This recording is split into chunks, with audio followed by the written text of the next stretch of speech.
మా అంకులు విజయవాడలో ఉంటారు. అండ్ ఇక్కడ కొంతమంది అంకులు నాన్నగారు బాగా క్లోజు. మనోజ్, నువ్వు ఎన్నో సంవత్సరాలు ఇంటి బయటగా ఉన్నావు, నీ సొంతంగా ఉన్నావు.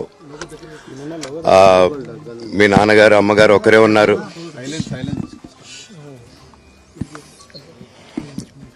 మీ నాన్నగారు అమ్మగారు ఒకరే ఉన్నారు. మీ అన్నయ్య ఏమో దుబాయ్కి షిఫ్ట్ అయిపోయాడు ఫ్యామిలీతో.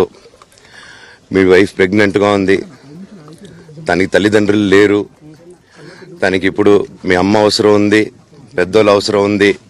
నువ్వు అక్కడే ఎలా చూసుకుంటావు అంటే, నాకు ఆ రోజు మా భార్య కూడా ఒకసారి వాళ్ళు అన్నీ చెప్తున్నారు కదా, ఎందుకండి ఒకసారి వినండి అంటే, సరేమ్మా నీకోసం వస్తాను అని చెప్పి మళ్ళీ తిరిగి రావడం జరిగింది. అండ్ నేను ఈరోజు నా గురించి ఆరోపణలు వేస్తున్నారంటే అది నేనేం చెప్పలేను.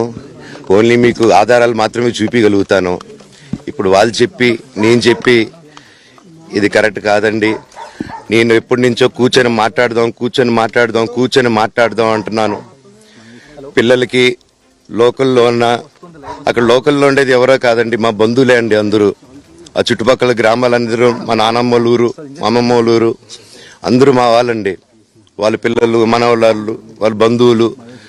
సో వాళ్ళకి అన్యాయం, వాళ్ళు నాకు వాళ్ళ అర్జీలు పెట్టుకున్నారు, వాళ్ళ లెటర్లు పంపించారు, వాళ్ళన్నీ చేశారు.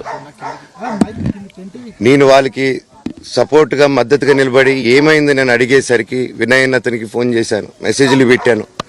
సార్ వాట్ ఈస్ హ్యాపెనింగ్, నేను కావాలంటే కాలు మీద కూడా పడతానండి, ఈ ఇష్యూ క్లియర్ చేయండి, మాట్లాడుకుందాం అంటే చాలా దురుసుగా రిప్లైలు పెట్టారు. నేను ప్రతిదీ ఈరోజు సాయంత్రం 5:30కి ప్రెస్ మీట్ పెట్టి ఇన్నాళ్ళు ఆగానండి, ఇంకా ఆగలేను. ఈరోజు ఈవినింగ్ ప్రతిదీ చెప్పేస్తాను. ఆ రోజు నేను పోలీసు సపోర్ట్ అడిగినప్పుడు స్టేషన్కి 100కి ఎందుకు ఫోన్ చేశాను, ఆ 100 దగ్గర నుంచి నేను పర్మిషన్ ఇస్తున్నాను, నాకు ప్రాబ్లం లేదు.